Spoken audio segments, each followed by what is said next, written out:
प्रिय विद्यार्थियों, कक्षा 11 के विद्यार्थियों के लिए आज हम आपका अध्ययन करवाने जा रहे हैं।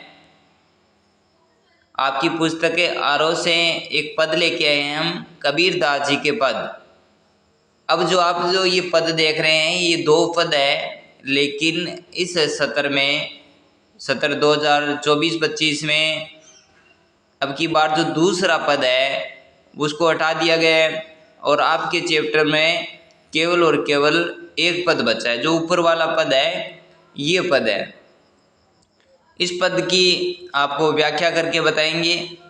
ध्यान से देखना है आप सभी को। इस पद की हम व्याख्या करने जा रहे हैं और मुझे आशा है आप सभी के अच्छी तरीके से समझ में भी आएगी। तो आइए हम इससे जो पहला पद है कबीर दास जी का, ये हमारी जो आरोह पुस्तक है हिंदी निवार्य की कक्षा 11 की, उसमें से कबीर दास जी के ये पद लिए गए हैं। तो आइए जो ये पहले पद है, इन पदों में कबीर दास जी ने परमात्मा जो ईश्वर है उनके प्रति अपना प्रेम दिखाया और कहा है कि ईश्वर है वो एक है, और जो लोग ईश्वर को अनेक रूप करके मानते हैं ऐसे लोगों को नरक की प्राप्ति होती है। तो आज आपको जो पहला पद है इस पद को हमें पढ़ते हैं। देखिए पहले पद में क्या लिखा है, हम तो एक एक करी जाना, दोई कहे तीन को दो जग जिन नहीं पहचाना। इसका थोड़ा समय अर्थ देख लेते हैं।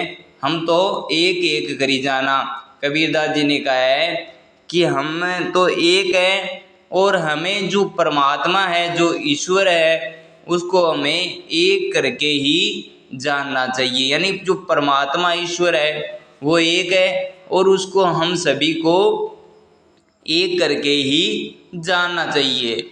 दोई कहे तिन्ही को दो जग जिन नहीं पहचाना।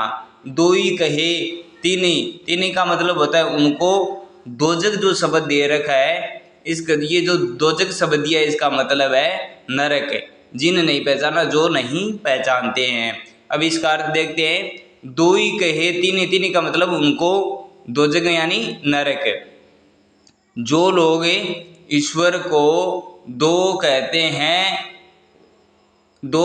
हैं यानी ईश्वर को अनेक नामों से पुकारते हैं, ऐसे लोगों को किसकी प्राप्ति होती है? दोजग यानी नरक की प्राप्ति होती है। जिन नहीं पहचाना, जो भगवान को नहीं पहचानते ये हैं, यानी जो भगवान को अनेक रूपों में मानते हैं। ईश्वर है वो सत्य है, वो ईश्वर है, वो कबीर दास जी ने कहा है एक है। और जो भगवान को अनेकों रूपों में मानते हैं ऐसे लोगों को दोजग यानी नरक की प्राप्ति होती है। आगे की लाइन में कबीर दास जी ने कहा है, एक पवन एक ही पानी, एक ज्योति समाना, एक खाक गड्ढे सब बांडे, एक कोरा साना।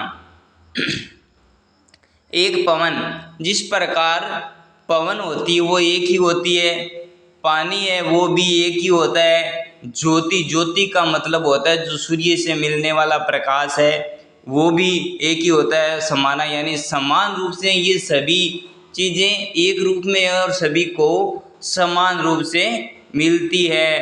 एक खाक का मतलब होता है मिट्टी, गड्ढे माने बनाए जाते हैं, सब माने सब, भांडे माने होते हैं बर्तन। एक कोरा मतलब एक कोरा का मतलब होता है कुम्हार। साना माने सभी जो समान रूप से बनाता है। एक खाक गड्ढे सब भांडे यानी जो कुम्हार होता है वो मिट्टी से सभी बर्तन है वो बनाता है, यानी मिट्टी से सभी बर्तन बनाता है, लेकिन बर्तनों को अलग अलग आकार देता है। एक कोरा साना यानी जो कुम्हार होता है वो मिट्टी से सभी बर्तनों को बनाता है और उनको अलग अलग आकार देता है। आगे कबीर दास जी ने कहा है, जैसे बाड़ी काष्टी काटे, यानी जैसे जो बढ़ई होता है, बाड़ी का मतलब होता है बढ़ई, जैसे बढ़ई काष्ट यानी लकड़ी, जैसे बाड़ी काष्ट ही काटे। यानी जो बढ़ई होता है, जो लकड़ी काटने वाला है, काष्ट यानी लकड़ी काटने वाला है, वो लकड़ी को तो काट सकता है, अग्नि न काटे कोई, लेकिन जो अग्नि होती है उसको कोई नहीं काट सकता है। सब घट अंतर तू ही व्यापक धरे स्वरूप सोई। आगे की जो लाइन है उसमें कहा गया है कि हे परमात्मा, घटी का मतलब होता है हृदय, अंतरी का मतलब होता है अंदर, तू ही यानी ईश्वर के लिए क्या गया व्यापक है यानी विद्यमान है, धरे स्वरूप सोई यानी तुम्हारा जो रूप है वो अनेक है। अब आगे जो कहा गया है कि सब घट अंतरी तू ही व्यापक है, कबीरदास जी ने परमात्मा के लिए कहा है कि हे परमात्मा, तू सभी के हृदय में व्यापक है, धरे स्वरूप सोई यानी तुम्हारे रूप चाहे अनेकों हो, लेकिन तू एक होकर के सभी के हृदय में विद्यमान है। घटी का मतलब होता है विद्यमान। अब जो विद्यार्थी मेरे इस इन पदों को, जो कबीरदास जी के इन पदों को आप देख रहे हैं, मैं व्याख्या कर रहा हूँ, तो अब आपको जो दोजक शब्द है उसका आप कमेंट के माध्यम से आपको बता रहे हैं आगे। यानी सब घट अंतर तू ही व्यापक है, ईश्वर सभी के हृदय में तू व्यापक है, धरे स्वरूप सोई चाहे तू कितने ही रूप धर ले। माया देख के जगत लुबाना, काहे रे नर गरबाना, निर्भय भया कछु नहीं व्यापे, कहे कबीरे दीवाना। आगे कबीरदास जी ने कहा है कि माया देख के जगत, जगत का अर्थ होता है संसार, लुबाना यानी लोभ में पड़ जाता है, काहे रे नर गरबाना, गरबाना का मतलब होता है घमंड में हो जाना। तो माया देख के जगत लुभाना, आगे कबीरदास जी ने ऐसे लोगों के लिए कहा है जो लोग माया, जिनके पास धन अधिक हो जाता है और वो धन के लिए लोभी बने रहते हैं और घमंड में हो जाते हैं, तो ऐसे लोगों के लिए कहा है माया देख के जगत, जगत यानी संसार लुभाना, लोभ में पड़ जाते हैं। माया देख के संसार में जब उनके पास माया आ जाती है तो ये सभी संसारिक लोग लोभ में पड़ जाते हैं, काहे रे नर गरबाना। फिर कबीरदास जी ने कहा है हे मनुष्य, तुझे किस बात का घमंड है, ये माया तो आती जाती रहेगी, निर्भय भया कछु नहीं व्यापे, कहे कबीर दीवाना। आगे कबीरदास जी ने कहा है मनुष्य निर्भय होकर रहे, इस प्रकार जो माया है इनमें कुछ नहीं पड़ा है, तू निर्भय होकर रह और ईश्वर का भजन कर, इसमें कुछ नहीं है।